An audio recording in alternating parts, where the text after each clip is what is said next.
Great, dude. You know what? I feel real at home, guys. Thanks.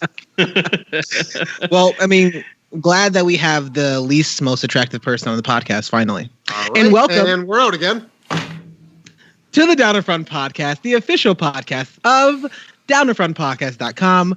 My name is Ward. I will be your host this evening. And what we normally do here is review a bunch of movies, TV shows, all hanging out and over one of our favorite beverages, or we just have a couple shots if you're a Mocha Mike. We have a good group tonight, and we're going to be reviewing the newest film, Halloween, starring Jamie Lee Curtis and a pretty cool Mike Meyers sort of villain. So I'm super excited. I'm super pumped to talk about it. But before we get into all that, I'm going to toss it over to our special guest. You may have heard his beautiful voice, and I'm going to let him introduce himself. We have Dr. Bob on the podcast for tonight. What's going on, man? How's it going? Great to see you for. We haven't seen you since the Avengers podcast earlier this year, which was 5.5 hours long. So I do want to apologize that it was that long. Definitely not your fault. We all blame Abbott and his Four Locos. So damn you, Abbott. But Rob, what you been drinking? What you been watching? And how you been? Well, one, I'm doing good. And I just wanted to follow up real quick on what you said. It was like a different kind of Mike Myers.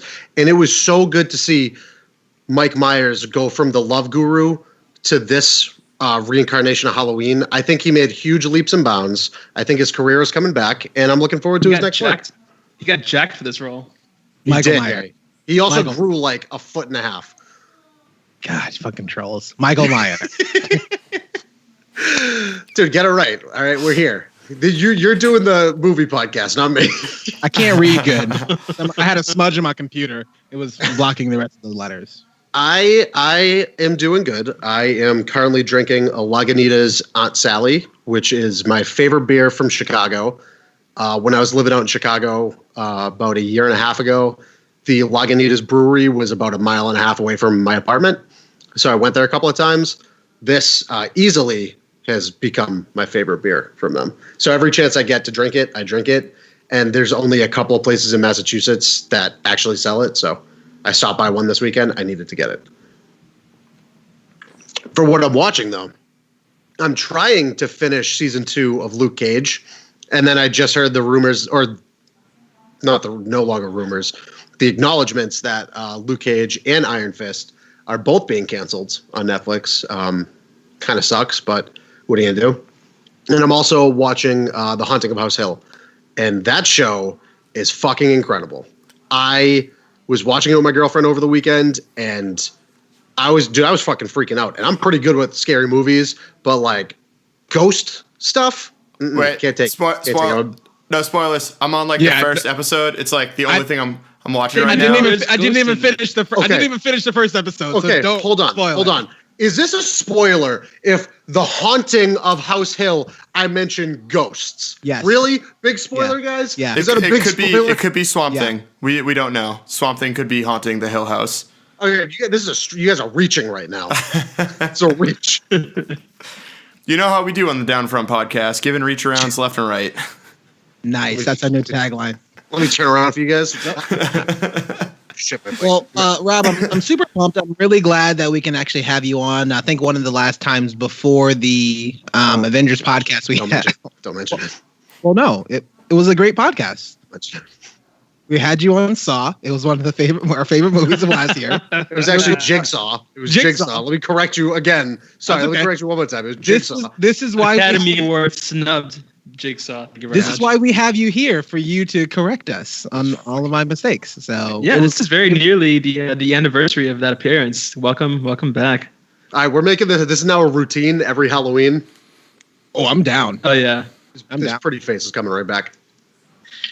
So Rob, I'm excited to get your thoughts on it, especially talk about some non-spoiler stuff and talk about some spoiler stuff. So super pumped to have you on the show this evening. Thank you. I appreciate it. I'm going to toss it over to my best friend. One of the best wedding dates I've ever seen in my life. This guy is great. Mr. Mocha Mike, how's it going, man? What you been sipping on and what you been watching? Hey, yo, what up, everybody? Great to be here. Great to talk to you all about this movie tonight. I'm actually glad this movie came up on the docket. I am a sucker for like slasher horror movies, regardless of how good or bad they are. So I'm super stoked that I had a reason to go see this other than just my own personal desire. As for what I'm drinking tonight, I was supposed to get myself something pumpkin-y, something to go along with the theme, but due to some other responsibilities that came up, I wasn't able to. So instead, I'm just pulling the Blewett, sipping on some refreshing H2O, Halloween H2O. Anyway, so I'm drinking that down, watching, also finishing up season 2 of Luke Cage. So I'm right there with you, Rob, trying to power my way through it. But I am also watching The Haunting House Hill, which has been pretty dope. As discussed, we're not going to talk about spoilers, but I will say that during the first episode, I sort of nodded off at a certain point and then opened my eyes just in time to see some freaky ass shit screaming yelling at the screen, and I shit through my dick. I was so scared. It absolutely horrified me. But the episode show has been pretty sick so far, so definitely check that out if you need some holiday spookiness on Netflix. Yeah, I'm super pumped to talk about more of that show because I'm assuming that Mike Blewett, the Shredder, has also been watching that. So, Mike Blewett, what's going on, man? What you been sipping on, and what else have you been watching? Yeah, I'm watching the same thing as you guys. I'm trying to get through Luke Cage, got to get through Iron Fist, and then Daredevil, which is hilarious. Like, haven't even got to the new one that came out. And I watched one episode of Haunting Hills of Houses. It was solid. Same thing. Like that whole phone call scene I was awake for, so I didn't really like lose it because I could kind of see it coming, but it was still scary as hell. More specifically, I'm watching the World Series right now. So if I lose concentration, I promise, perfectly sober, just, Steve Pierce got to do some stuff. As for what I'm watching, I did go topical on this one. It was out last year, and I didn't get it, so I figured this year might as well do it. I got a Troig's Master of Pumpkins. It is a pumpkin spice brewed ale. You're supposed to drink it in a chalice. I don't have a chalice, because that's not how I roll, but I have a Red Sox wine glass that I'm using instead, and he's pointing to the wine glass. Yeah, sorry. Exactly, yeah, we're not a visual thing. Yeah, so essentially a chalice. Yeah, exactly. It's a short wine glass too. It's like in between, So yeah, it's pretty solid. It's nice and heavy, which is good for a nice 50-degree day in Boston in the middle of, Blue, you've got approximately 8 days to finish off that pumpkin spice beer before you get relegated to basic bitch status. Yes. Oh, no, see, I think I am a basic bitch. I'm drinking pumpkin spice beer, watching Haunting of Hill House. That is like every white girl is doing that right now. Legitimately right now as we speak. Yep. Do you have a cinnamon sugar rim? I don't, because I don't have cinnamon sugar. Oh, okay. I do, but it's not on my glass. Hey, yo. Ooh, see you later. Ooh, salty and sweet. This is a family podcast, man. It is absolutely not. It's a family podcast for about 13 seconds, and then your mom leaves because one of us swears. Yeah. Yeah. That's okay. She's still a listener, so it's always great. Well, Shredder and Blewett, it's always great to have you on. It's great to see your face. Again, my name is Warren. Sadly enough, the only other thing I've been watching has been the baseball. I've been watching football. I started the Haunting of Hill House, but I actually fell asleep because I was exhausted that night. So I'm really excited to actually kind of finish that up, or at least kind of be, continue with that. So I'm kind of a bummer. But I have been winning in fantasy football, so that's awesome. Right? Okay. What I'm barely. 18 points is not barely. What I'm drinking right now is Jameson. This seems super fucking specific. Is it? Well, I'm drinking Jameson. Very pointed. And I'm drinking ginger ale lemonade. Have you guys had this before? Nah. It's a weird mix. It's quite nice though. It's nice. Did you make it yourself? No, but because that would have been really good for me to make this graphic. But no, I did not. I'm not sure the audience listening at home can see this graphic you're talking about. I'll post it in the show notes. I will. I'll put it in. Hopefully we don't get sued. That'd be great. Yeah, but so that's what I've been drinking and that's what I've been watching. So I'm pumped. So let's get into it a little bit. Before we start getting into the movie, I'm going to toss it over to a brand new section that we just started, and I'm going to have the marvelous Mocha Mike, who see what I did there, introduced it. Mike? So we, through a stroke of pure and unadulterated originality, have decided to start a segment we like to call Send a Sip. Thanks to inspiration from our alcoholic friend Warren, who was always sending sips left and right, where we just want to, before we take off, shout out some of the people or things in our life that got us feeling good, and we want to send a sip or share some liquid love with. So I'll start off. I'm actually going to send this sip, as much as I don't want to Mr. Warren Jackson. He invited me to be his date to a wedding this weekend, which was kind of weird, but it wound up being an open bar, so I got to sit on some Bullet whiskey and a whole bunch of cocktail shrimp for the whole night. So thanks for that. Sending your way. Those crab cakes were delicious. So it was going to be on me, and so I will officially send my sip. Usually I would give it up to you, Mocha, but you just gave it to me and it'd be weird. I'm going to send a sip to Rob for being here again on arguably, and I know this is sad, but you have now been on more episodes than some of the original cast members of the Down in Front podcast. So thanks to you. That was brought up last time as well. Well, yeah, I know, but now it's even one. It's one more than that. So it's not. But you're almost close to a cast member, but you're just not quite cool enough yet. So thank you so much, Rob, for being here. Oh, thank you. Am I supposed to direct this at somebody? Not anybody here. Anybody or a thing. Anybody here at all. Because I was gonna say, I feel like Blewit's a little left out. A little fucked up, guys. So instead of directing it straight at Blewit, I'm gonna direct it at everybody. Thanks for having me back on, guys. Halloween, it was a movie.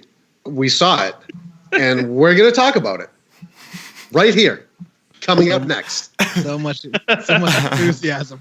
And I just want to say, I would like to congratulate you guys on coming up with this brilliant idea for a segment, all on your own.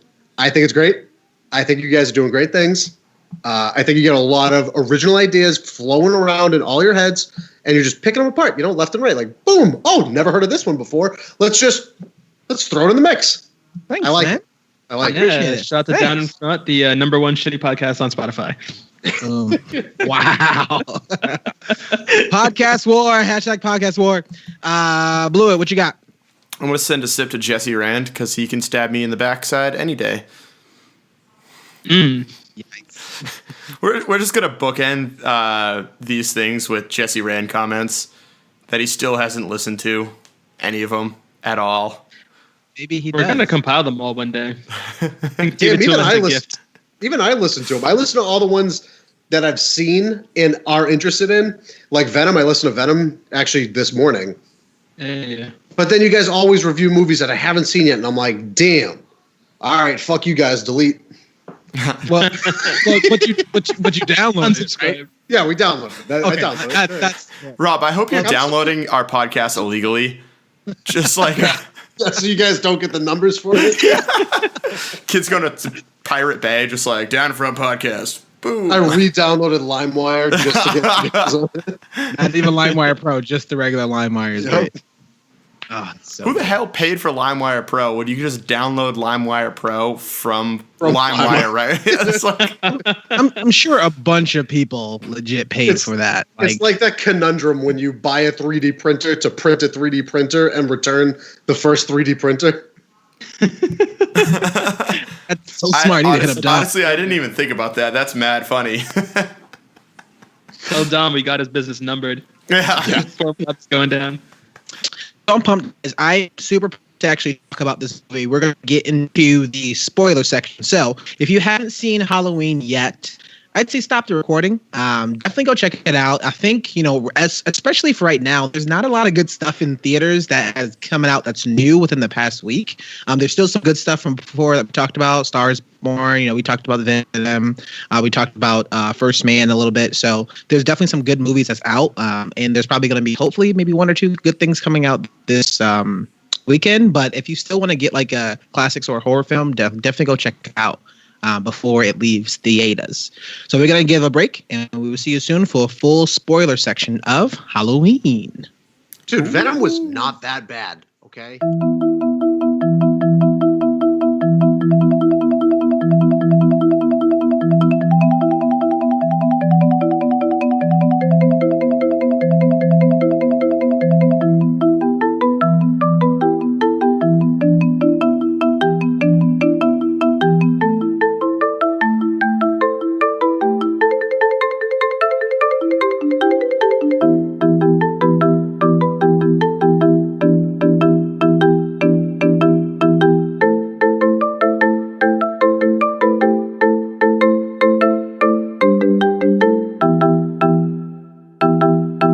And we are back, and we are the Down in Front podcast. Super pumped to be talking about Halloween. We're in our spoiler section. So if you are at the movie theater, or let's say you're going to the theater, you haven't quite seen Halloween yet, I would say thanks for listening to our podcast in the theater. But you may want to stop at this actual section because this will spoil the movie for you. So we're going to be breaking up. We're going to talk about a couple different things of the movie. Well, as we talk about the acting, we talk about the characters. We're going to talk a little bit about the plot and sort of the universe building a little bit, and then we're going to also conclude and have our conclusion of it. So I'm going to toss it over to Mocha to get us started. And says, Mocha, talk to me about a bit of the acting and the characters of Halloween. Yeah, so I'm sure we can get pretty deep into this because the acting was all over the place. I don't even know if it was all over the place. It was just kind of a dead split. Like they were like half the cast was really good at their job and the other half was super not memorable at all. But Jamie Lee Curtis, man, I love this woman as an actress. She killed it back in the day when she played the original Laurie Strode. She's been solid in all of her works. And for someone who's coming out of a long stretch of acting strictly in yogurt commercials, she really brought it to this film. She was great in her role and really did a good job of selling what that innocent young teen from the original Halloween movie would be like after being hardened by decades of terror and paranoia and probably being treated really shittily by the rest of the world because she has a bad relationship with her family at this point. There was almost like a leathered feeling to her personality, and it was just really cool to feel that to see that come out in the interacting.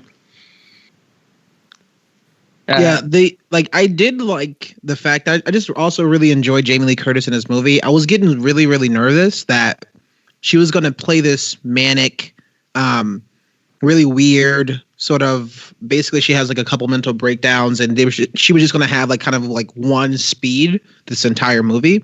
But then, you know, looking at the part where she actually goes to dinner and she goes down and she chugs the wine and she's clearly like a broken human being. Like this has affected her psychologically for so many years. And you know, I can only imagine people just telling you that you're wrong, it didn't happen, or kind of get over it, or like what's wrong with you. And I think that's another reason why I really hated this the father character. I can care less what his name is, but I really hated the father character because I felt like peanut butter on my penis. Right? And I was like, bro, you were terrible. Like I really hated his character because it felt like he just kept calling out some of the things that really why people should kind of die in these movies. So I'm glad he died in this movie. But whoa, fucking spoilers, dude. Yeah, we are in a spoiler section, so shut up. So I was really excited that she showed a lot of range, and it was, you know, definitely manic, definitely like depression, definitely really excited. Sometimes she was almost like giddy when she was like kind of hunting him, and I was like, that's great, but that's also very scary. But I liked the actual range that she was showing just in her acting ability. Everybody else in this movie was terrible. Like absolute terrible actresses and acting. So I'm not sure what you mean by somebody else. I mean, maybe Michael Meyers was great for whatever acting that he did, but I was really, really bummed out that they had the ability to put some supporting actresses and actors around her. Even Judy Greer had like a couple like shining moments, but overall it just felt like the majority of all the other characters kind of fell into that shtick or fell into that genre of just people being dumb. To be fair, slasher films don't exist in real life. Like I know people are, but not, they could. But no, but, I mean, that's people, the trope. like, that's like what makes them a slasher film is people are stupid and they're just like, oh, I'm gonna go out and like that was a weird noise. Let's go see what happens. Like that's how slasher films function. And I think to like judge someone on being dumb in a slasher film is disregarding the genre of film. Well, that's what I'm saying. Like, that's why I just didn't like that part of it. I just didn't agree with. I think moments when we see Jamie Lee Curtis versus Michael Myers, and she's actually being fairly smart trying to hunt this dude, I was way more bought into the thrilling aspect of it than all the other dumb characters just running around with no common sense. Well, to be fair, and I think that I want to get this more in the next section, but to respond to this directly, I think it shows character arc. So Jamie Lee Curtis is the only one that's really come out alive from her encounter with Michael Myers. And there's a couple things she does. Busta Rhymes did too. Yeah, but that's not canon anymore. They totally just like did away with that. So for her to be the only one that understands how his hunt works and how to counter his hunt, it makes complete sense. Like the father has no idea. He barely knows, his mother-in-law. And so obviously it makes sense that he is completely and wholly unprepared for the evil that Michael Myers is. I don't know. I accept everyone's stupid in a slasher film and like don't judge them. Now the acting on the other hand, you're absolutely right. Like it was poorly acted in some cases, even for slasher standards. But I think that slasher standards also include a good amount of bad acting in them. You're not going to all have like Johnny Depp in Nightmare Before Elm Street or like the entire Scream cast. Did you say Nightmare Before Elm Street? Yep, I totally did. Fucked it up. Friday, The Nightmare Before Elm Street. The Disney movie Nightmare Before Elm Street. Is Ice Cube in that movie? No, I think that was a Leprechaun movie. Thank you. Rob, what you got? Yeah, I mean, I can't disagree with anything you guys said. And as I brought up in the beginning segment before the spoilers, there was just a small handful of people that acted well in the movie, and clearly the teenagers cannot stand up to everything else that's going on. I think to put into perspective, like how she grew over those 40 years, she's essentially a hyper-specific doomsday prepper. And just imagine what your life would be like if you're prepping for doomsday, but your doomsday is literally just this one person getting out of prison. And that's exactly how her life was for 40 years. And you attempt to raise a family in that, and it all splits up. It all gets fucked up. It all separates. But, I think she acted everything perfectly fine. Allison, I think, was also okay. I think she was, when you get a bell curve in this, it like slopes all the way down here. It's not good. And then Allison was like right underneath the peak of the bell curve. So she was a little below average, but compared to all the other teenagers, significantly better. Shout out to the little kid in this movie being one of the better actors in it. Completely broke the mold of like. It completely broke the mold of Warren's belief that all little children ruin movies. Like Blue was about to say, that was one of the best scenes in the whole movie. Was that little kid like having common sense and like talking to this babysitter about how he's clipping his nasty toenails and like stuff like that. He was just so funny. Dave, you go up there, you gonna die. Yeah, but what? That's the most real life acting you can get in a slasher film. Oh yeah, that was brilliant. But my issue with it is, why didn't anybody else in that scene have the same why didn't anybody else have the same thing? There was two other people there, and yet the little kid that's like a slasher. Oh, I mean, I know, I get it's a slasher film, but I'm just curious to see that they put that in there for like a comedic sort of effect, I think, right? Everybody can agree with that. Yeah, like, it's definitely there for a comedic effect. Okay. And I think you also said this, Mocha, of it. It's like the audience surrogate to kind of put somebody in there to talk about everything else that we see, right? Mm-hmm. Yeah. Okay. It's funny because But- that little kid was essentially the person in the movie theater screaming at the screen, yelling at the screen, like, "Don't go in there."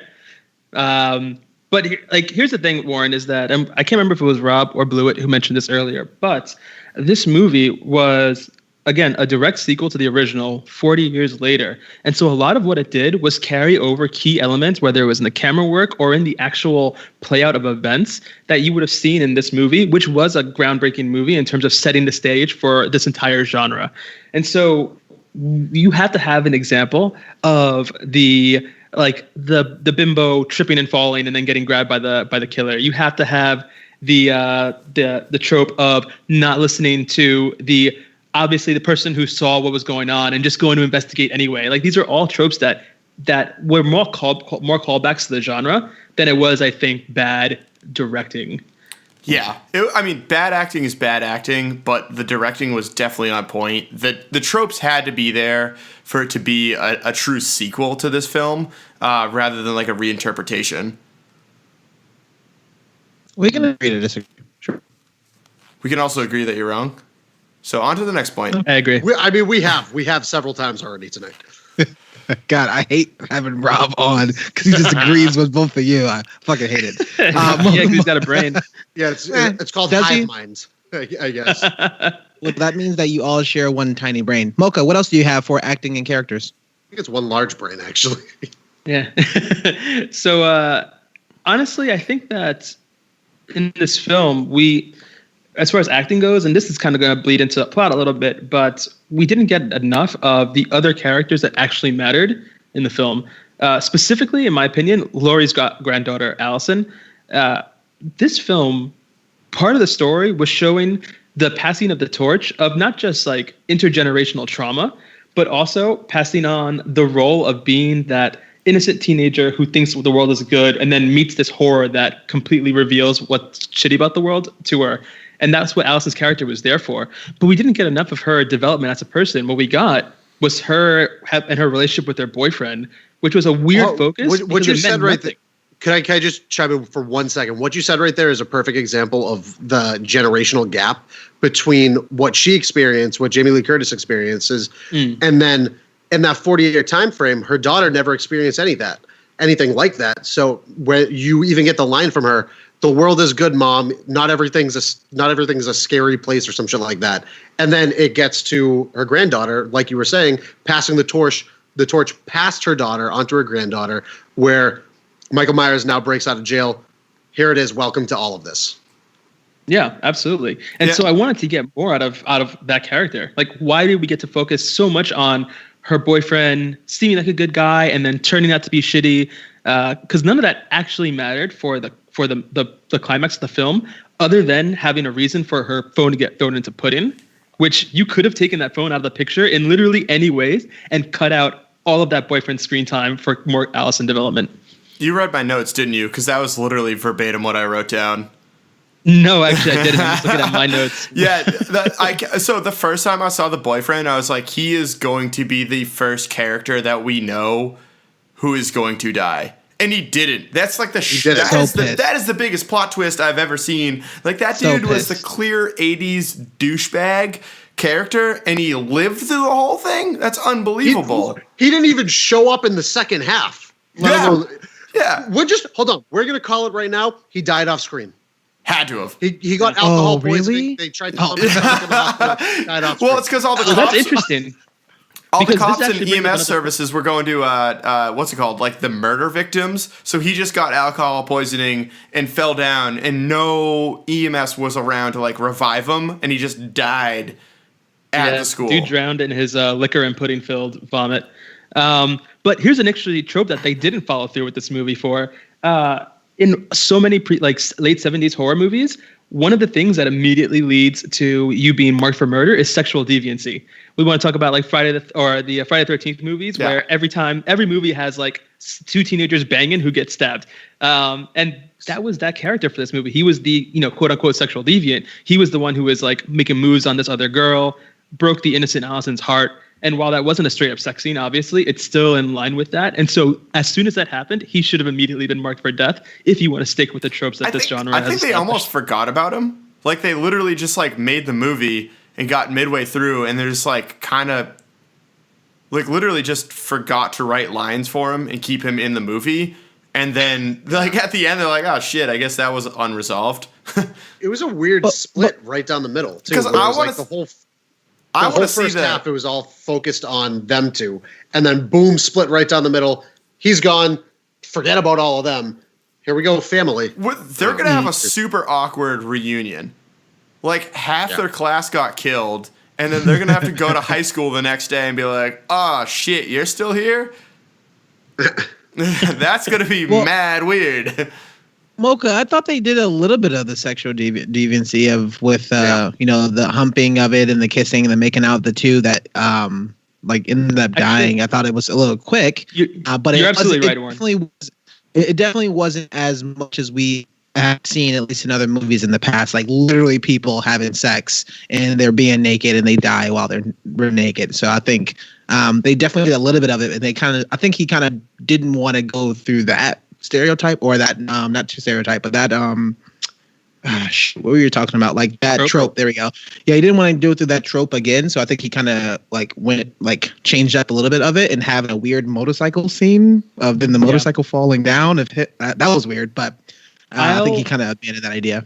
Make sure you clip this and save it for your cell phone, because the last time I'm going to say it this year. But you're absolutely right, Warren. There was that sexual deviancy, and they did get marked for death. So that trope was fulfilled. Though I feel like that boyfriend had every reason to be marked for death, and he should have. I agree with Mike. There's no reason why he should have been forgotten. And it was a waste. You know what other trope was completely present and then never revisited? The fucking dance. How many horror slasher movies have you seen where people just die at the dance? All I needed was a quick cut of two people making out in the bathroom and him walking in and cutting both of their fucking heads clean off. Done. Check it off the list. We're good. Yeah, you could have even done it like they did at the gas station where you show him in the mirror punching someone. Because you're right. I thought he was going to be at the dance because everyone's in costume. You literally can't tell who anyone is. It's like have him show up and walk around a little while. That's it. Just show me that. Yeah. I do like the trope of him speed walking and teleporting everywhere. It was great. I thought that was kind of funny. I'm glad you actually brought up the fight in the the mechanics place, because first of all, I thought that was just some amazing camera work. One of the things that this movie did that previous Halloween movies didn't do was it gave us a lot of time with Mike Myers in the scene. Usually he's just in the background slowly walking after somebody, and he catches someone in the moment and then kills them. Whereas here we got to see him in the background of events doing his Michael Myers thing with everyone else oblivious, which I thought was cool.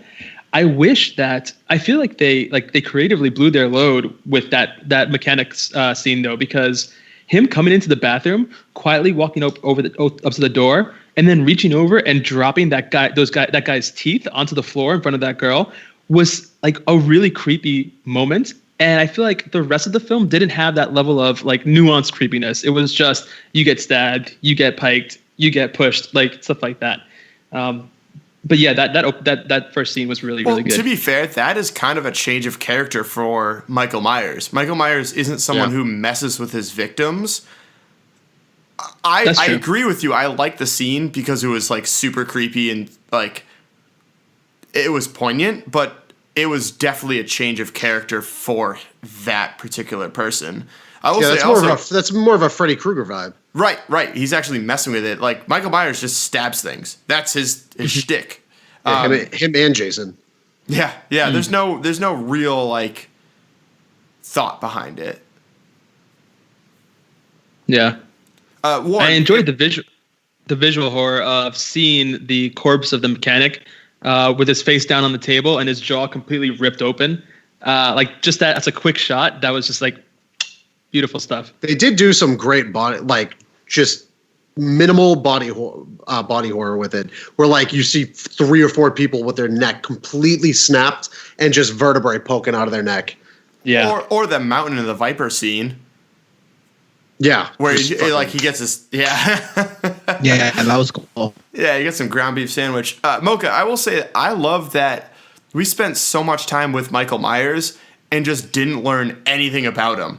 I'm going to get a little bit more into this on the plot universe building, but like we were behind the mask for a decent amount of time And we still don't know what makes this character tick. I think that this film needed to and was more of a character film rather than just like a pure slasher, especially in that second half when Jamie Lee Curtis's character like reappears. But we still don't know anything about the villain. Like, there was no ending monologue of like, oh, this is why I do it. There's no explanation like from the psychiatrist, who, that was a decent twist. I didn't hate that one at all. There was no real backstory on who he is as a person, but we spent so much time. It really just drives how much of a maniac this person is, that they literally, there's nothing there. There's nothing that drives them except pure killing instinct. And I thought it was really cool. Well, I thought he did, at least, the psychiatrist did have a bit of a voiceover when he was driving, saying that he was curious of kind of examining and studying Michael Myers and getting him closer to, Jamie Lee Curtis, Laurie's character, because they were basically at that point kind of feeding off of each other. Like, her will to live is to try to kill him. At this, he was just going through and slowly trying to make his way back to her. This is what he said in the movie. I don't know if we can definitely kind of talk about if we see those kind of plot points and those elements of it, because it just felt like he was just killing for the sake of killing. But it definitely seemed like when he put her, like, he got back into their vicinity with both Laurie versus, Michael Myers, that battle was great. Well, Warren, I feel your desire there to have some more understanding about Mike Myers' motivations in the film, but there's 2 points about that I want to make. One is that this film was pretty clearly trying to avoid some of the missteps, or maybe even not missteps, but just things done by the other 10 sequels to Halloween that came before it. And one of the things that happened plot-wise, I think it was in the fourth Halloween movie, maybe the fifth, but we get the explanation that Mike Myers is driven by this like blood curse because Jamie Lee Curtis is actually his sister who was lost to adoption. And Mike Myers is driven by the notion that he needs to kill everyone in his family. And that's why he's obsessed with Jamie Lee Curtis, who herself doesn't know that she's related to him until she finds out later on. Oh, so my God. It's just like Mike Myers in Austin Powers, where Dr. Evil's his twin brother. It's exactly like that. You're right. Yeah, exactly. But there's that. And then there is also, oh God, what were we talking about? I think I completely lost my train of thought. It was my bad. No, you had something very important to say. Wait, okay, we're talking about giving the motivation and the reason. Oh, there we go. So I also thought that it was interesting too, because the audience is, in that sense, also put into the place of Dr. Sartain, the psychiatrist. He is someone who, we're told in the movie that he spent decades studying Michael. He uses the phrase life obsession. And throughout the entirety of the movie, his main focus is what makes you tick? Why do you do this, Michael? To the point where it's one of the last things he says, right? So he kills the cop that comes to check, that nearly kills Mr. Myers, and says, "Is this what you feel?"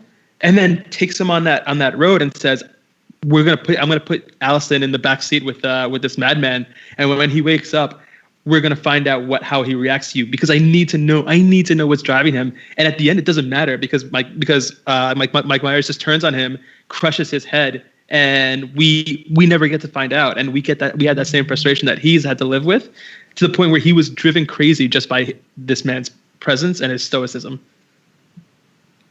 Yeah, I did love that well, all right, so I'll say this because this is one of my things from the next section, but I'll say it now. One of the big things that for the first 70% of this movie was like trying to get Michael Myers to speak, which he's never done, at least from the movies that I've seen. I haven't seen all of them. And so I think that the expectation in this movie was that they would get together and then they would have some sort of conversation, or at least say something to each other, rather than just the silentlessness that he kills by. And we never got that. We saw, as an audience, we kind of got blue-balled, where we thought we were going to finally get to see something behind the curtain of Michael Myers, and it just nothing mattered. Nothing at all mattered. He's a mindless killing machine that doesn't care about like anything. There's nothing the psychiatrist did when he got next to Laurie. Same thing. He just wanted to kill her. Like, there was no words. There was no thoughts behind it. It was just pure stabby. Yeah, and that was awesome. It completely discounted everything that psychologist was going for, which was phenomenal.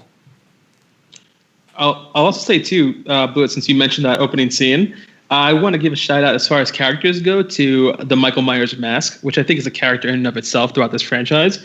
For me, when I first saw it brought into screen and saw that it was all damaged and like cut up and rough, I was like, that's like why would they go out of their way to like make it look like that when the original mask was seemingly pretty smooth? But it dawned on me later on that in and of itself was in a way showing Michael's age. The same way Jamie Lee Curtis's face was riddled with wrinkles that hadn't been there in the first movie when we saw her. We never get to see Michael's face, but that mask aged. And we get that sense of time having passed through this mask that is otherwise emotionless, without movement and without voice. So I thought that was a pretty cool touch. I'll also say on this one, I really like the podcast element. I think that it really tied into the zeitgeist. Like we were kind of talking about in the pre section, about like what is current for like kind of horror. This was honestly what sparked that whole like real life crime thing, is that if you see investigative podcast people for real life crime, it immediately ties it into 2018. And I thought that was a really nice little twist on it, tied it into the current day. Also, it gives more bodies for Michael to kill. So, instead of immediately going to the main plot, we had this nice little B plot that went nowhere, which is awesome, and just resulted in a couple cool little kills, which is all that slasher films are about. One last thing on Laurie Strode. I thought that the house kind of played into the same thing as the character. Like, I thought they were kind of analogs to each other, where there was plenty of things that just kind of looked like a crazy lady who was like a doomsday prepper. But as soon as Michael entered the house, or entered her life earlier in the film, she went from this insane person to a completely calm, completely prepped for any event type person. And the same thing with the house. Like, you saw the lights, and you're like, oh, whatever, that's just to illuminate that. But I like jumped out of my seat when she enabled that spike trap.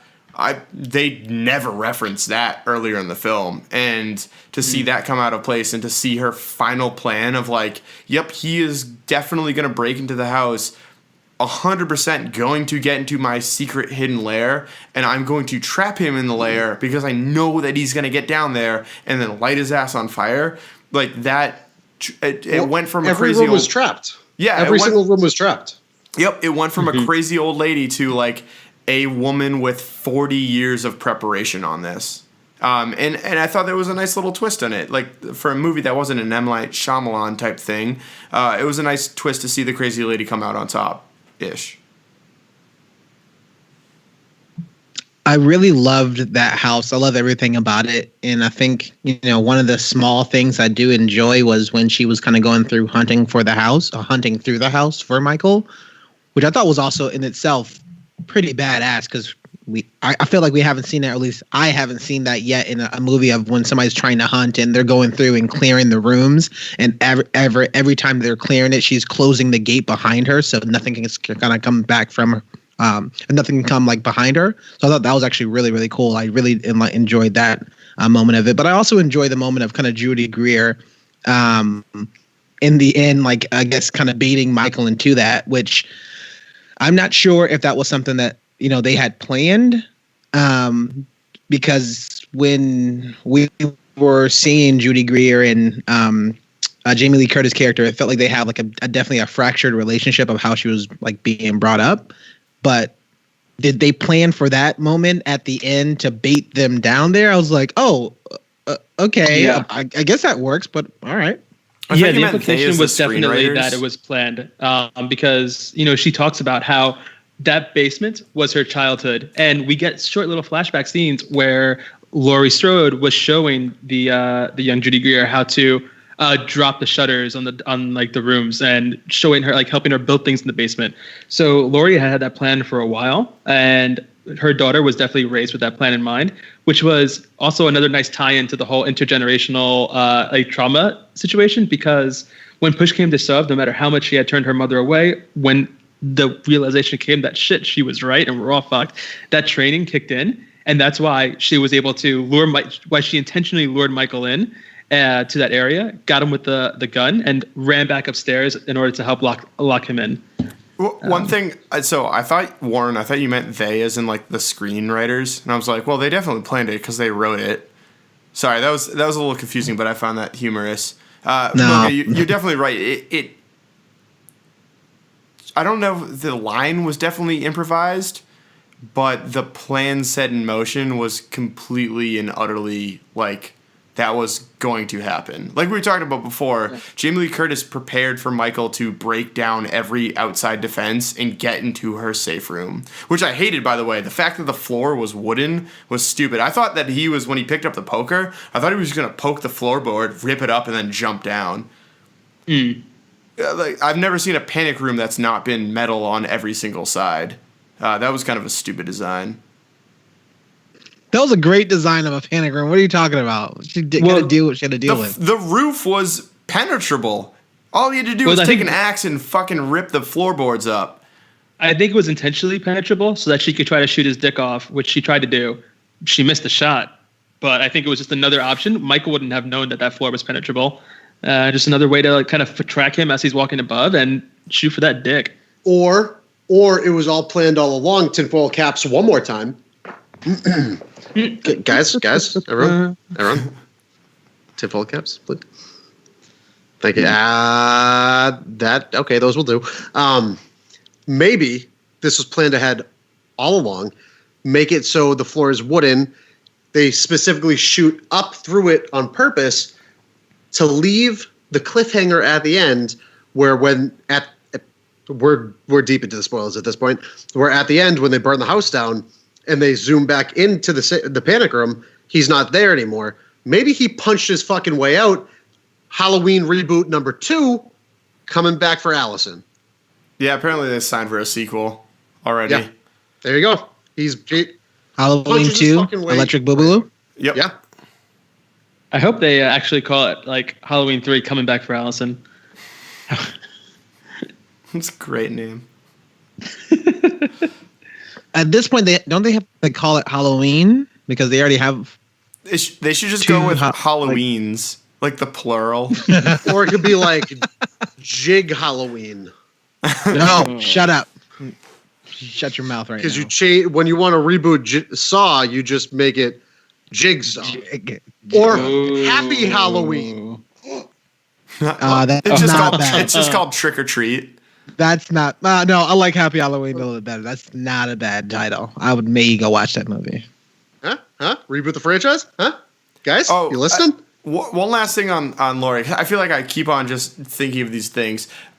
Speaking of like her learning from past experiences, one thing I freaking loved during that room clearing scene she had was she had the 2-part to it where she saw like the closets that were closed, identified them as being possible hiding spots, opened the closets, and I have a huge problem with all of this. Finish, and then I am very angry that you brought this up. Interesting. So I love this because as soon as she identified there was nothing there, because this is like the trope where either the killer's in the closet and then the people don't clear the closet, so the killer comes out, which we saw literally earlier in the movie.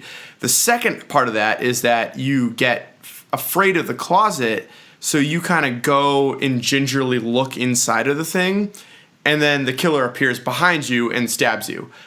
So in that scene, Laurie, she pushed the doors open very quickly, and then immediately upon seeing no one was there, spun 180 degrees behind her and had her gun ready. Because she knew that, like, literally the 2 tropes of it, like, he's either here or he's going to be right behind me, and was prepared for both of those. And again, it goes to show, like, 40 years of preparation, 40 years of, like, learned experience from that one night. Is like, hey, this is how I clear a room, not for like some action movie Bruce Willis type film, but for a slasher film, this is how I clear a room. Sorry, Rob, go ahead. Yeah. So 40 years worth of preparation. maybe remove the doors from the closet in general. Maybe just don't have doors in your closet, because what does Michael Myers like to do? He likes to hide in fucking closets. If you don't have doors in your closets, what doors do you have to open to check? He's not going to hide behind those. Come on now, Jamie Lee Curtis. If you want to really be prepared, the first thing I would have done is taken those doors right off the hinges, threw them into a bonfire, and then I would have sat there and stared at it. He can't fuck with me anymore. So wait, you're not wrong. On. My argument for that is that that house was actually a home where she was raising her child. So she tried to keep it normal at first, but you're right. Once that child moved on and she no longer had anyone in that house, she should have doubled down on the strategy. I don't have any closets in my room. That's why you're not getting murdered, bro. Exactly. Go ahead, Michael Myers. Fucking try me. What's up? So wait, is Michael Myers just like a LGBTQ hero? Just constantly trying to escape the closet? Oh, God. I'm going to have to say... Shut the fuck up. We got to cut no. Terrible. Gonna have to you can label that one, is this gaysist? Das gaysist. Okay, guys, let's talk about the plot, and let's talk a little bit more about this universe. So, what do you got here? I'm going to start with Rob. Like Blewett was saying earlier, it's a slasher movie. You need the bare minimum of a plot. The bare minimum is Michael's locked up. He's inevitably going to get free. Laurie Strode has prepared for 40 years. She now has a family underneath her, 2 generations of family underneath her. How is this going to play out? He's going to kill everybody around them, not the boyfriend for some fucking reason, not the piece of shit boyfriend. Doesn't kill anybody at the dance. I don't know why. But, I mean, it's the bare minimum. That's all you get. And that's all they really needed to harken back to all the originals that were the same exact thing. I mean, take a look at Friday the 13th. What is the plot behind that? Bunch of horny campers get killed by a disfigured kid that was thrown in the lake.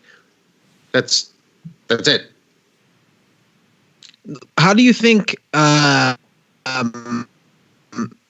everybody thinks that this was Mocha talked about this a little bit, but how do you guys think that the bus ended up crashing, that he was able to get out in the first place? And also, was that the first time that we ever seen Michael Myers kill a kid? So I think they specifically said he overpowered the first guard, and then from that, he broke free and then killed the bus driver. I think it was the bus driver who was on the side of the bus with his neck snapped. But I think the implication, because that we only heard that from the psychologist, I think the implication was that the psychologist was the one who killed him. Oh, yeah, possibly. Yeah, that's definitely a possibility. I think you go either way. Yeah, I think toss up, but... Warren, to answer your question about first time killing a kid, I guess it depends on what your definition of kid is, because the first Halloween movie, they're all like 16-year-olds. And I think that's fairly young and possibly within the range of being called a kid.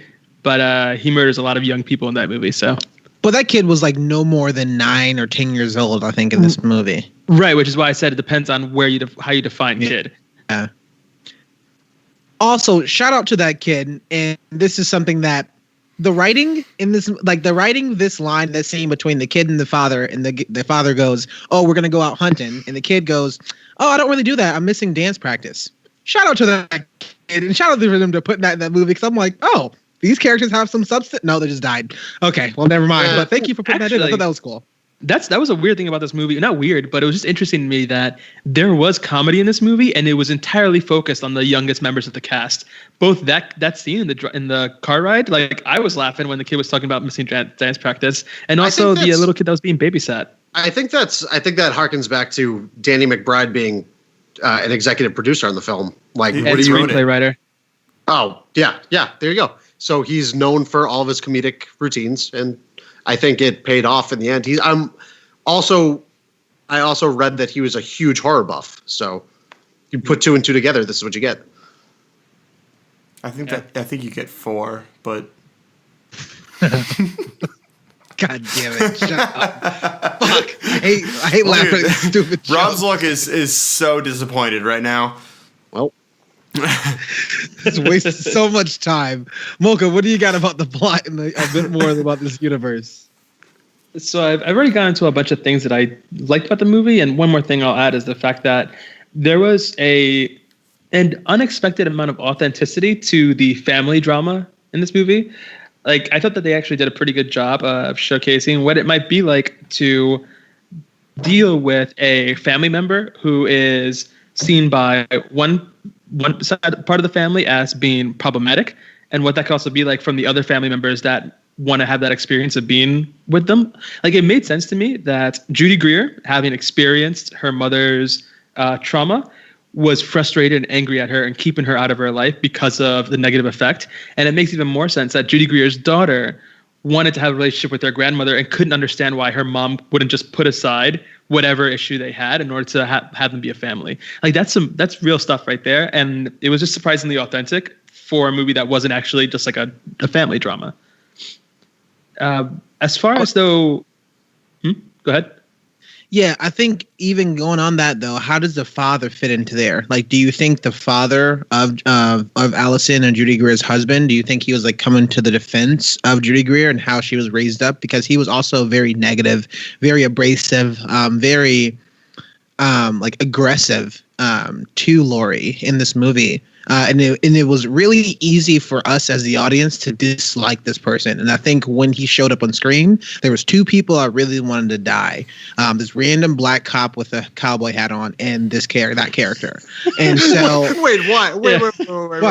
I need an explanation here. Well, fucking Sheriff Clark over there. Honestly, I'm with Warren on that one. I don't understand how anyone with a cowboy hat survived this film. I'm totally with you on that, Warren. Well, all right. So to go off of what you just said, I think he gets to portray the trope of the beta male in this movie because if Judy Greer is going through her entire childhood, pretty much being dominated and raised by an alpha person who is controlling every bit about her life, what do you think she's going to want later on in life? To be controlled again by another person similar to that? I think that it showed she went out of her way to be with somebody who was not as strong, not as powerful, like not as independent. And I think that's the character that we got out of her husband. Yeah. He was also, literally just like he was fodder. Yeah. That's all he was. It was just fodder. Someone you had a vague emotional attachment to because he was the father of what 1B for main characters. What did you call Allison? 1B. And so you're supposed to feel something for her dad, but he's kind of an idiot. So who really cares? Could you explain this? We said 1B. So Jamie Lee Curtis is 1A, like the main character, and I would say, okay. 1B would be her granddaughter. Agree. Here's the thing about the father that really disappointed me. So early on in that movie, he says to Jamie Lee Curtis when she's talking about how someone could have gotten into the house because she left their doors unsecured. He says, "I can take care of my family. I know judo or MMA or something like that. It was some sort of martial arts." As soon as he said that, I became so excited because I was like, this motherfucker is going to try to fight Michael Myers and he is going to get literally split from taint to fucking top. And unfortunately, that didn't happen. He just got stabbed from behind. But I wish that this dude actually tried to take a stance and tried to fight. You know who did? Busta Rhymes tried to. And he survived? The podcast nerd tried to do that too with the tire iron. I was shocked on that. I was like, I was really rooting for that. He was going to lose, and I think he was trying to protect his friend to just attack and tell her to run, which of course she didn't run. But yeah, she's kind of dumb there. Yeah, I was actually really enjoyed that moment. I know we had talked about it before of a lot of done moments and a lot of these tropes, but I don't think is that a trope? Because I don't really watch a lot of horror films. Obviously, I think you can tell by now. But is that a trope to actually somebody to sacrifice himself and actually try to fight so that somebody else can escape? Yeah. Not the fact that the person who's being saved dies. I know that's an easy trope of wait, no. But at least somebody sacrificing themselves and trying to go kind of hand to hand to clearly. That happens all the time. Yeah, that's typically your jock character, jock trope that that walks out and is like, "Oh no, guys, I'm the second string quarterback at the high school team. I'm gonna take care of this one." Yeah, that's what I thought. That's what I thought was gonna be the boyfriend. I thought the boyfriend was going to try and run into the defense, because usually it's that character, right? It's the boyfriend of the female lead, and then he tries to pull some stuff. He's like usually like the third guy to go after the black dude and the slut chick is like the boyfriend who's like defending her. Warren, these are horror slasher tropes, okay? No, I was going to say no black people died in this film. You wanted the black cop to die. Oh, I wanted him to die. This dude was terrible. Listen. If there's any trope that I want to go ahead and make sure that they perpetuate, is that if a black dude is wearing a cowboy hat, that dude gotta go. I was gonna say a different word, but I know we're a family podcast, so I'm gonna try to keep it PG-13. But that dude has to go. They were in Haddonfield, I believe, New Jersey for this film. There is no way in hell that there's a black cop walking around in a freaking cowboy hat. I don't care where you are. You are way too far away from any other place that would have that acceptable. I don't know why that character was in this film at all. All of his lines, the other thing I didn't like about the character, well, and I know we're not talking about characters anymore, but fuck this dude. The other thing, all of his lines were just so, I don't even think it was like a trope. Maybe it was a trope. I don't know. I don't even know what trope means. But it just felt like it was so out of nowhere and like out of the blue. Like even opening up of, what do you think we're going to do? Cancel Halloween? You're talking to the police chief who dealt with this horror 40 years ago, which, by the way, shout out to the police chief for running over Michael Myers. Thought that was fucking great. And I thought he was going to do a double tap on him and got surprised. He essentially falls into the like mayor trope, or like the police chief trope, where like take for instance Jaws. What happens? The mayor cannot close down the beaches. Like, it's tourist season, we can't close down the beaches, even though your sheriff is telling you it needs to happen. He is that character in this movie. Yeah. But we met the chief. We know the chief himself is out doing these things, and he clearly seems like a underling of the chief, yet he doesn't do anything to the movie. And it, I guess, felt like when he was introduced initially, there's going to be two cops going at it and like kind of trying to figure this sort of mystery out. Yeah. But it definitely felt like he was only in maybe 2.5 scenes and definitely wasn't supposed to be there as much as he was there. I don't know what his actual role was. Because I was conflicted on this. I didn't know if he was his superior, as in he was the actual police chief, or if he was like the mayor and he was making the straight to the police chief calls. So I don't know. But regardless, I think he falls into that generalization of, this is the character that you're playing. You need to be relatively combatant to the logical responses that would happen in reality. Because again, slasher film. Mm-hmm. And like we know in many slasher films, black people need to die. Wow. Look, you said it. Right. What? You said it. None of us said it. Jesus Christ. All right. We were all thinking it. That is going to be definitely the gas racist moment of the podcast. All right. Another thing about the plot that I want to really get across is that we talked a bit earlier about how a lot of this movie was about passing of the torch. And one thing that this film desperately and completely missed the mark on was connecting Laurie's daughter and granddaughter directly to Michael. So the granddaughter, she should have been in the house when her friends were killed. She should have witnessed the people that she cared about getting brutally murdered by Michael Myers before running away. Instead, what we got was her being away from a dude that she didn't even like and was pissed at the moment when he gets killed, and she comes back and finds the body. And that's and that was her big introduction to Michael Myers. She should have been in that house just like her grandma was back in the day, and she should have experienced them firsthand like that. In addition, Laurie's daughter, Judy Greer, she should have also had this experience because she was the biggest person against her mother's preparation and like calling her mother crazy. She should have been there when her husband died.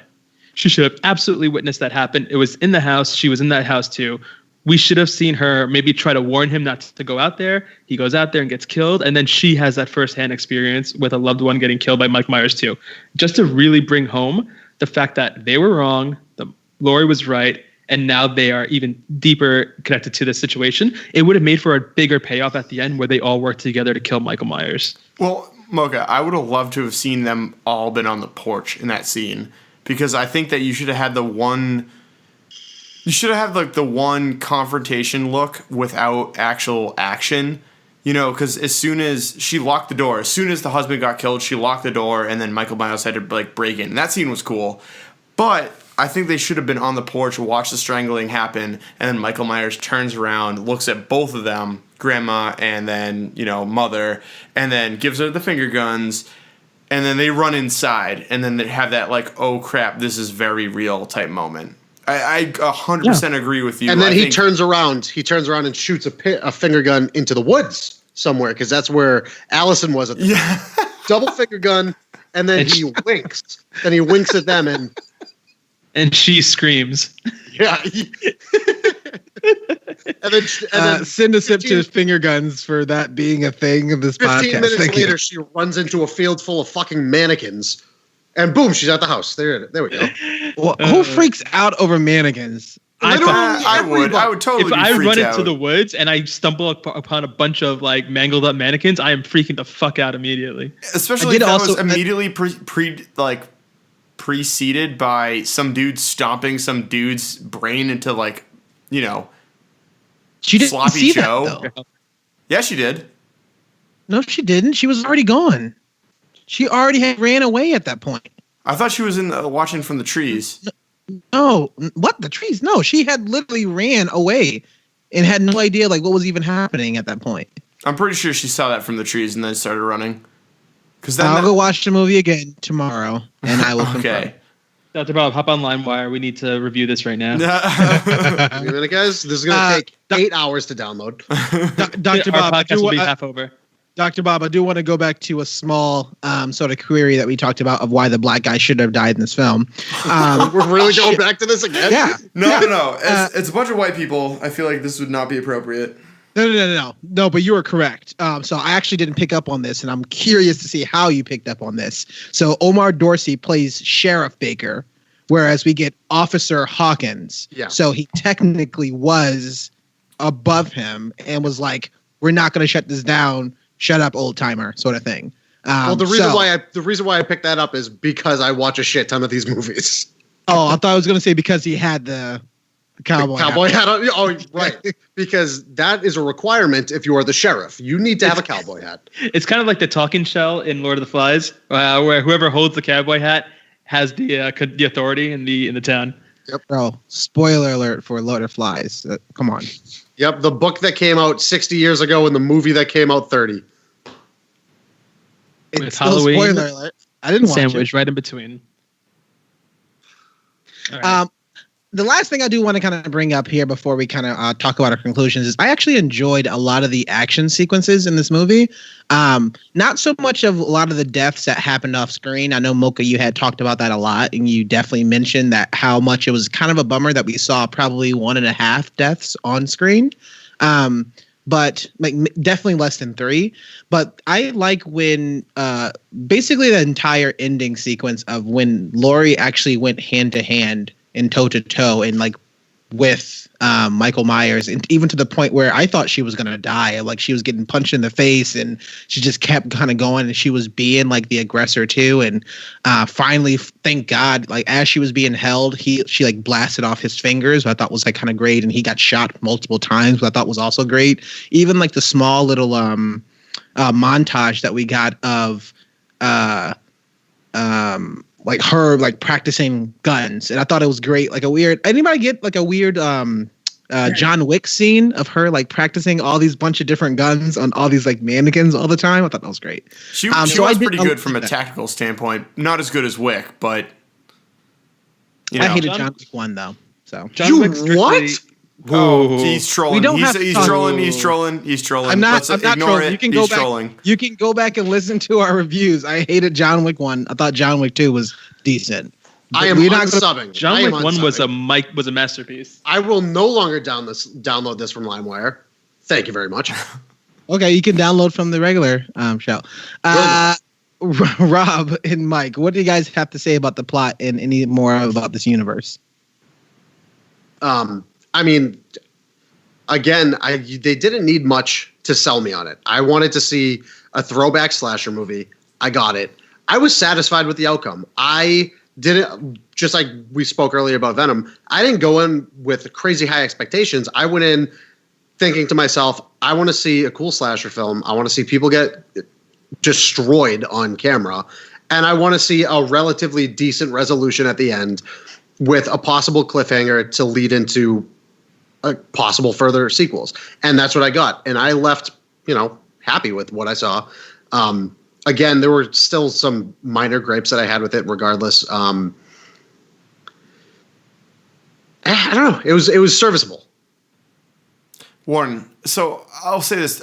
Speaking back to the kills, we still had a decent body count. I looked it up on IMDb, and it said 19 deaths, which is honestly not bad. Yeah, and 17 of them were off screen. Right. Yeah. So honestly, no. There were probably 6 on-screen deaths. No, I think the majority were definitely off which screen. I thought was a pro. And let me go into this. So the slasher film, no pun intended, has been done to death, where pretty much that late 70s, early 80s, maybe through mid 80s, they did every sort of ridiculous kill you could possibly ever do. I mean, by the time they got to Jason X, they were literally freezing people and then having them shatter. Like, they got so crazy with these 9.5 out of 10. Yep. 100%. They got so crazy with these inventive deaths that it is so... You got to be a real sadist, which they literally became for the torture porn thing with Eli Roth, to actually get a new death that would surprise and shock an audience. So I don't need to see Michael hammer some old lady in the head, because that's like day one stuff. It doesn't matter to me. It's not going to shock me. It's not going to confuse me. It's not going to make me afraid. I truthfully believe that doing it off screen built more of a slow burn towards that final confrontation, because it was just two forces moving together towards each other. And I'll say this, they even said it in the film. This film was a very meta film. A lot of the shots they had, just speaking briefly about other things, a lot of the shots they had were mirror images of what happened in the first movie. The most famous one was when Laurie got bumped off the roof and then disappeared in the next one. That was awesome. But that was great. That was fucking awesome. There was a ton of those shots that were just handpicked from the first movie and then either remain the same, like when Michael Meyers was walking down and the kids bumped into him again, or they were reverse images where Laurie appears out of the shadow and she's got blood all over her face and then she goes and stabs him. But they literally called out in this movie that who cares about 5 people that died 40 years ago when there's much bigger things that are happening in the planet around us. And I think that speaks unbelievably true to the slasher films, where if you have 6 people die, let's say 5 to 30 people die, who really cares on a worldwide perspective? We read about stories about people getting bombed in the Middle East and 100 people die. And you're like, I don't know, whatever, who cares? I'm in America right now. Nothing matters. So to really drive it home that we've been desensitized to this, they almost stripped us of that cathartic release of seeing brains get shattered or splattered throughout. We only really saw a couple ones that drove the point home that he was a maniac, and they focused on the character rather than the disgusting, gory parts of it. They took all of those kills back to the absolute basics, Yep. and I think they helped fuel. Because, like you were saying, you're not getting over-the-top gore. You're not getting carnage. You're getting these. What I think they did beautifully was these long, drawn-out single shots following behind Michael, where it happened for 2 or 3 scenes, where you see him start off in the street, and then the single camera follows him to the tool shed where he picks up the hammer, and then it follows him. The camera pans back to the side of the house, and you see him through the window go into the kitchen, kill the woman, and then the camera follows through the back door, goes up behind Michael Meyers' back, and then it concludes with him walking onto the street. And this was like a full single 5-minute long shot that highlighted the most basic way of killing a person with a hammer instead of like ripping them apart with chainsaws and shit like that.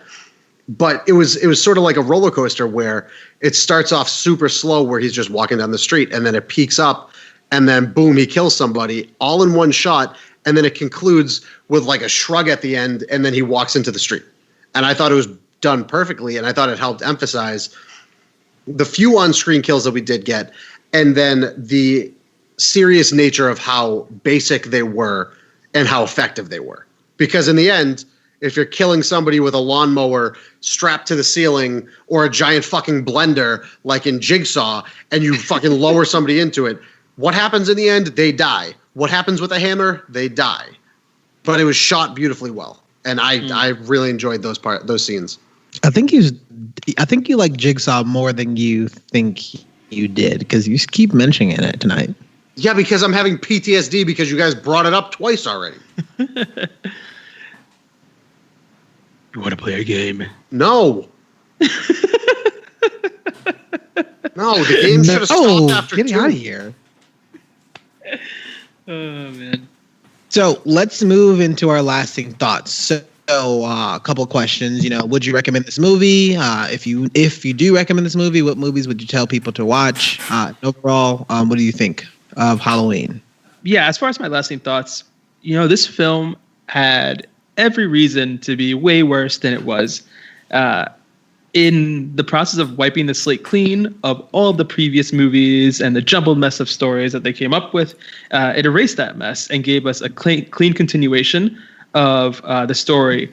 I still think it failed to capitalize on providing the audience with something new, but I don't know if that's necessarily a bad thing about this movie. I think this movie was soul food for anybody who grew up with watching slasher horror, and I was pleasantly surprised. Rob, what you got? I mean, these are always easy for me. Slasher films are worth watching any time of day, any time of night. Doesn't matter when, doesn't matter where. If you enjoy these types of movies, this is a movie worth seeing. Beyond the fact that it's part of one of the titular franchises from the 80s or beyond that helped revolutionize all of this horror that we have today, it's worth seeing just off the merits of, hey, there hasn't been a slasher movie in theaters for a while. Let's go check it out. And it's, it hits on pretty much every note that you would expect, with a couple of, minor twists and turns in between. There were some several balls dropped. Speaking specifically into puberty, the teenager sucked, the boyfriend sucked.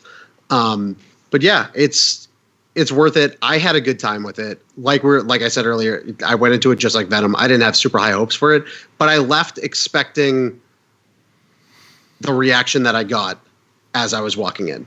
I wasn't blown away by it. I wasn't let down by it. It's definitely worth watching. If you don't want to spend the money to go see it in theaters, that's fine. Wait till it's out of theaters, or go to LimeWire and download it. No, don't tell people to go LimeWire and download. It's terrible. I don't even think LimeWire exists anymore. Definitely, I'm pretty sure it does. Definitely does. Right. That's right, because it got replaced by FrostWire. Go to FrostWire and download Halloween 2018. Oh, don't do that at all. Blewett, what you got? Yeah, so I thought this was the ultimate homage to the first two films. Ironically enough, it supplanted the second one, but I think it still had enough that was referential. It was an interesting take. Now that I'm thinking about it, like, have we ever seen a film in a series of films just completely ignore everything that came before it? Like what? Like, most of them say, oh, okay, 1 through 4 is canon, but we're not going to do, like, the remakes. I just wonder if the film like this opens the door for more filmmakers to just be like, screw it, we're gonna make Tremors 2. Tremors is. No. There are a direct line of sequence from Tremors 1 to Tremors 5. It all follows through. There are generations that go through with Tremors. What do you mean? No. No, that's what I mean. Like, the only thing they didn't keep canon was the TV show, which, by the way, not bad. So the next Tremors movie is 100% going to be Tremor 6, The Trembling. Mark my words. I think Rob's pretty good with titles. Rob, what's the next title of Tremors? Let me think. They were in Africa. They were in Alaska. They now need to go to Tremors 4. They were in Africa. So after Tremors 1, 2, after 1 and 2, they left Nevada. They went to New Mexico. Then they went to Africa, and then they went to Alaska. So now they have to go to a tropical location. Tremors, Costa Rica? Tremors 6. Hawaii. Jamaica, man. Oh, not bad. Not bad. Jamaica's not bad. Fuck. All right, we're gonna. This is gonna be a working title. Okay, I'm gonna come back to this, but it's gonna be in a tropical. I'm gonna call it now. Tropical location. Countercall. Warren. It's actually going to be back in time, and it's going to take place in the Central Asian steppes. Tremors versus Mongolians. No. They already went back in time. They already went back in time. What? They went back in time in the fourth one, or it was the fourth one. Oh no, the third one. I can't fucking remember. They did. They went back in time to the Wild Wild West. We need to review what this entire series. What I'm saying is, I think that it would be interesting if other people did this and did direct sequels to the original films, supplanting other ones, because now it's been 40 years since all these things came out. I think it was almost like a proof of concept of, could this work if we just neglect everything else and just told a brand new story from the first one? Oh my God. Halloween Resurrection 2, bring Busta Rhymes back. Let's get it going. I am a big fan of Resurrection. I don't care how bad people say it is. I still enjoyed it. No, what we need is for Michael Myers to be unmasked and for it to be Busta Rhymes underneath. Well, he was unmasked. This one, he actually showed his face a couple times. You get a side shot. You get a side shot. No, there was a couple times you saw him in the mirror. He was pretty much a grinder profile the entire time. Just torsos and brief flashes of face. Nothing to identify the man.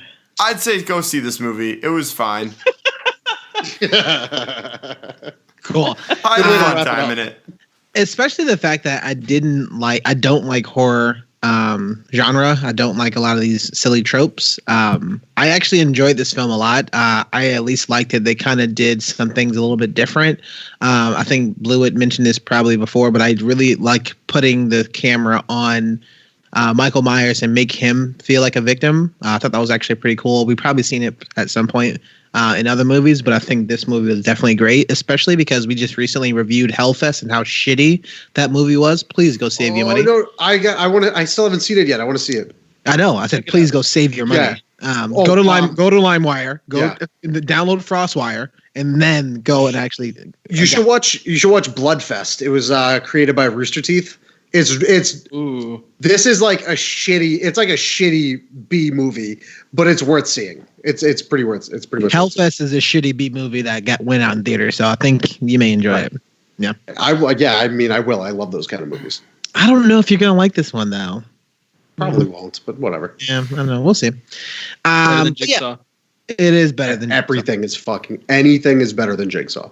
I don't know. Also, Blue, I think one of the movies that kind of ignored the other ones, not necessarily saying that they weren't canon or not, but the most recent Pirates of the Caribbean sort of ignored all the other ones before it. Which I thought was kind of weird. So maybe that. No, that totally brought people back. I mean, I remember only about a third of it. No. The most recent Pirates of the Caribbean didn't bring anybody back. Yes, it did. Except Jack and Orlando Bloom was in it. He was like the halfway surprise. Maybe I was too drunk on that movie. Yeah. I was wasted for about 90% of it, but I do remember Orlando Bloom coming back.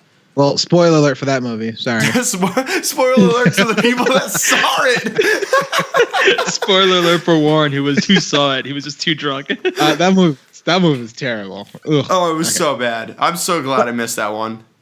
But I'd say, definitely go check it out.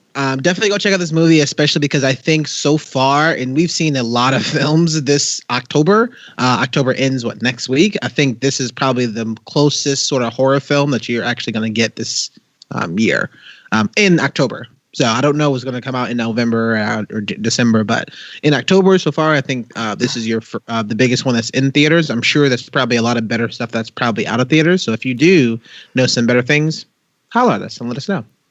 There's nothing. Okay. There's nothing. And with that, we are the Downer Fun Podcast. Thanks so much for hanging out with us. Our special guest, thanks so much, Rob, for kind of joining in. Literally, you're the only person that we like. That's me. On Wicked Good Games, like all those guys are terrible. Yeah, that's including you, Dom. Chris is okay. We like Chris. Rob, where can people find more of your work and what do you do online? So I am Dr. Bob of Wicked Good Gaming. You can find some of our written content, which is lacking because we're very busy adults, at wickedgoodgaming.com. We are at Wicked Good Games on Twitter because we're missing one letter. We can't get the G at the end because it's one letter too long. And we are at Wicked Good Gaming on everything else. Instagram, Facebook. Those are all the relevant social medias. Yeah, sure. And I am also one of the co-hosts of Not Another Gaming Podcast. We are currently the top trending gaming podcast on Spotify. Bang, bang, bang, bang, bang, bang, bang, bang, bang. Yeah. I get the screenshots to prove all of this. We bounce back, fellas. But yeah, we are Not Another Gaming Podcast. We are on every podcast platform imaginable. Most relevant being Spotify. And we have had plenty of our Down in Front podcast pals on several times. So check us out. If you're definitely looking for a good laugh, I think, that particular podcast and their brand definitely mixes a lot of gaming. It talks about movies. It talks also about a lot of humor and a lot of comedy. Even if you've never even been to Boston, they definitely give you a real slice of life. And overall, if you have no idea what they're talking about, I think you're definitely going to enjoy it. And it's a great time to kind of disconnect, to have a laugh, or even less than maybe 90 minutes of an episode. And you can do that for the drive or a morning commute or something like that. So definitely go check out their work. These dudes are hilarious, except for Dom, because nobody likes him. Oh, wait, I got one more thing. that you guys know about. Oh, we're doing a Red Dead Redemption 2 giveaway. So if you go to our Instagram, I think all you have to do is be following us, like the picture, and then tag 2 of your pals in it, and you get entered into the submission. And so if anyone's looking for a free copy of Red Dead Redemption 2, we're the place to go at Wicked Good Gaming. Mocha, where can people find more of your work? You all can find me on Twitter, outing in the closet serial killers, at Mocha Mike LI, as the Lord intended. Unfortunately, you cannot find me at Mocha Mike. The person who has that username is an old man and was institutionalized for his senility before I can get that password. So unfortunately, it's just Mocha Mike LI. You can find me, however, on Instagram at Mocha Mike, where I post some of my photography work, and on medium.com at Mocha Mike, where I write some longer form reviews of the things we talk about here. And Blewett, where can people find more of your work and what shows you got coming up? Yeah, so we're doing things. We wrote a new song today that we'll probably never play live because no one wants to hear that. But if you do want to hear that, you can reach out to us at Mayonnaise Music or Mayonnaise Band at most major platforms. Also, you can reach out to me personally at Watch Jesse Rand's Pumpkinhead Grow at gmail.com. That is, again, Watch Jesse Rand's Pumpkinhead Grow at gmail.com. Another great franchise. Yeah, non-Grindr affiliated, of course. Yeah, back to you, Warren. Oh, thanks. And you can find more of our work, so definitely check us out on our website, downinfrontpodcast.com. We're going to have a lot of different sort of video teasers. We have our Twitter. We're going to be actually doing a revamping of that site, so definitely kind of check out and take a look for that. We're also going to be on the major platforms, so Twitter, Instagram, anything that we're going to be there. Twitter, we're at _DAFP. On Instagram, we are Down in Front Podcast. On Facebook, we're facebook.com/DownInFrontPodcast. And if you like what we do, you definitely want to sign up, get bonus episodes actually early, and even more information and more sort of content. We're actually going to be doing a lot of different side episodes. So 2 of the next things that we have coming up is a side episode for First Man, and we're going to have a new segment. I hope that we call Memos Minute, because that'd be great. So definitely come check out and become a patron, patreon.com/down-in-front-podcast. Even for $1, anything and everything helps, and we all appreciate it. So wait, time out. What does the minute entail? What do you mean? What is this segment? I need a description. Memos Minute. Yeah, and what occurs during this? Oh, I see what's going on here. It does not involve recounting the latest movie news in a minute's time. It's just our friend Guillermo just getting off his thoughts in 1 minute's time. Oh, do you? Okay, Oh, okay. no. You don't, oh, it's not your. All right. You guys scared me for a second. No, There. it's not your thing. Oh, it's not Dr. Bob's Did You Finish? No, but that's not a bad idea. What do you mean? Stop taking notes. Excuse me while I write on this paper for a little bit. Thanks to everybody so much. Our next review, I actually don't know how to pronounce this movie. So Mocha, maybe you can help me out. We're watching Boo 3, a Medea Halloween. Renee Zellweger? Wisher? Zellweger? No, we will be reviewing Suspiria. Oh, Suspiria. Ooh. Oh, yeah, that looks interesting. I haven't seen the trailer, so I have no idea what that movie is. Spoilers. It's a movie. Oh, spoilers. Thanks everybody so much, and enjoy the night. Goodbye. Bye. The real monsters are in Congress. Vote, assholes. Jesus.